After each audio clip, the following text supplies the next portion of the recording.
Hey, what up, y'all? This is your boy Ken. You're watching The View from the Game. Thank you for tuning in. If you're on Instagram, you watch me live. I am the actual man behind the Instagram. Yes, I do answer my DMs. When you DMing me. Hey, but check this out, man. While I got your attention, make sure you go get my book, The 48 Laws of Game. That's right, The 48 Laws of Game. You can get it at audible.com. All you gotta do is type my name, Pimpin' Ken.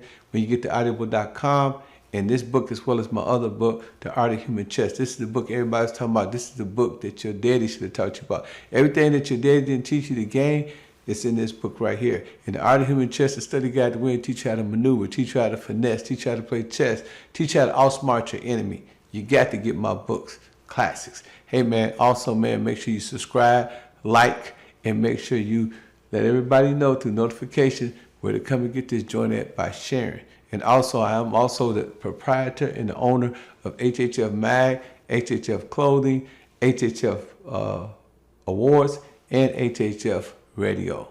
Hey man, stay tuned, man, and go to thehiphopfraternity.com and check us out. And every Monday, we're at the Ice Bar. That's right, 5456 Fayetteville Road, Atlanta, Georgia. Every artist get in free. Every A&R get in free. Every executive get in free. Everybody is free. Artists get to perform for free, and you get to park for free. The only free game in town. So, in a relationship, right, 7 years marriage, not you in particular, sometimes for a woman, do the sex become uncomfortable? Do you grow out of the sex? Or do you grow out of the relationship? Or is it just because he's too nagging, or he's not industrious, he's not ambitious enough, Because I had a guest on the other day, and I was asking her, I said, do sex matter in a relationship? And she said, absolutely. So what about you? Do sex matter for you in a relationship? Yes, but at the same time, it's like it starts to not be.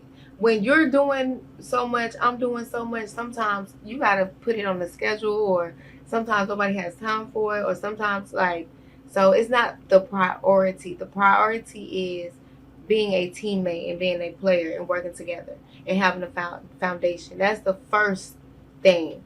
Like, I'd rather, if it's a thing where, okay, let's say, like, for example, the sex may not be that good, but our communication and we work good together and we're a great team, I would pick us being a great team any day.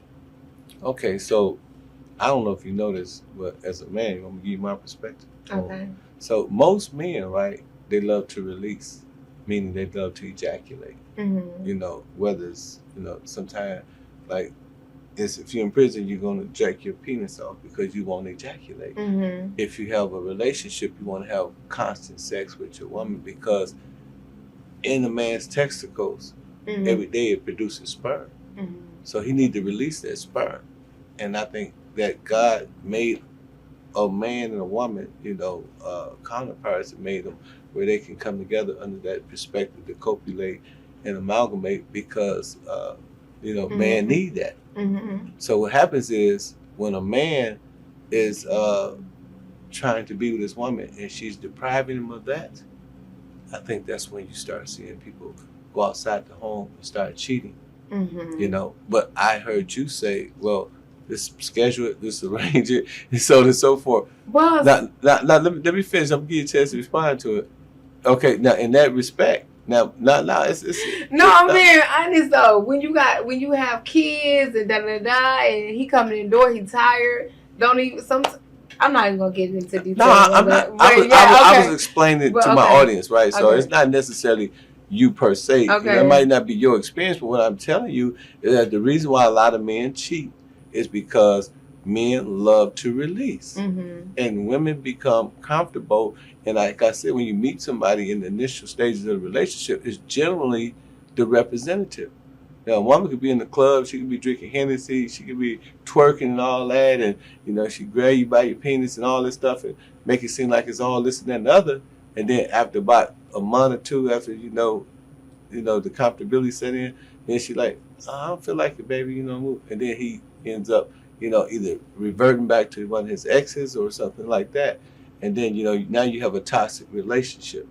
You know, because you know how y'all is. You know, once you cheat, that's a, you know, I mean, especially black women, that's a no-no. So, you know, and I know from personal experience, you know, that if a woman, you know, if she feel that you did something to her, and guys, please believe this, do not tell the truth. If a woman tell you, just tell me the truth, that's the worst thing you can do, because she gonna never forgive you. She ain't gonna never forgive you.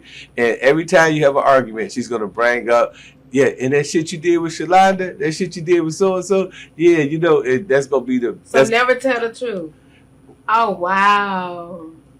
Have you ever? No, I ain't gonna say that because you're a professional woman. No, I haven't. Actually, you ain't never cheated on your man? No. Okay, well. Any man who I was with, I was like madly in love with them. I'm a passionate person. I don't need to.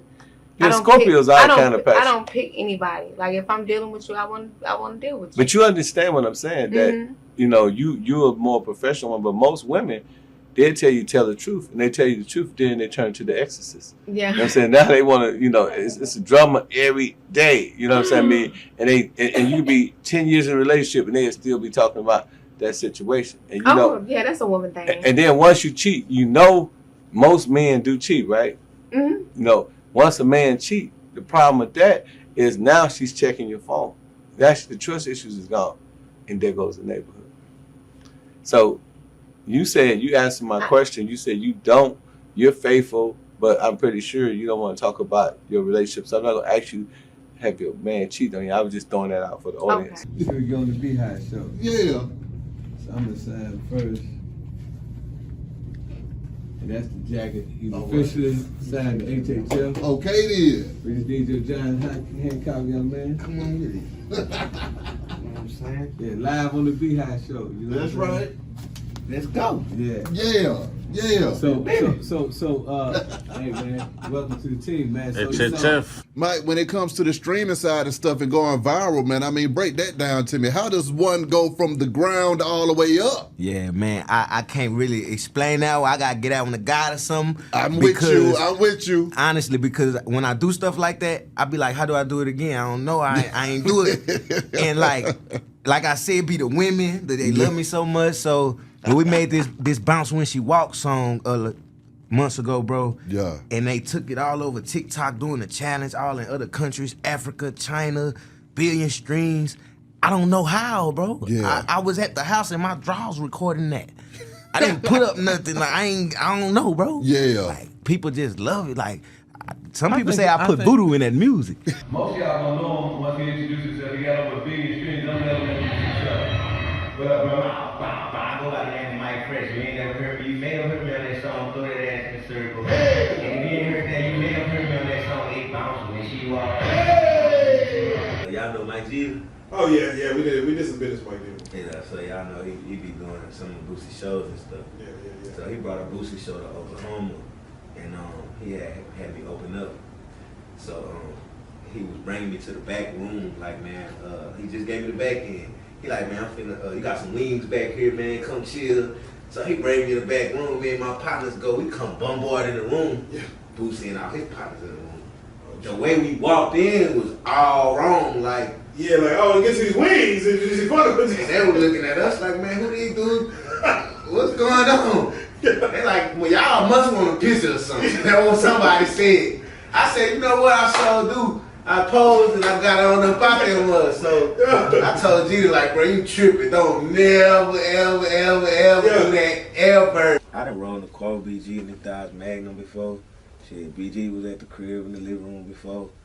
Shit, I was at the Bling Bling video shoot, the Baller Block and movie set. We was at the mall one time. They had like 100 girls on the tour bus. I was little. I had to go on there to go pee.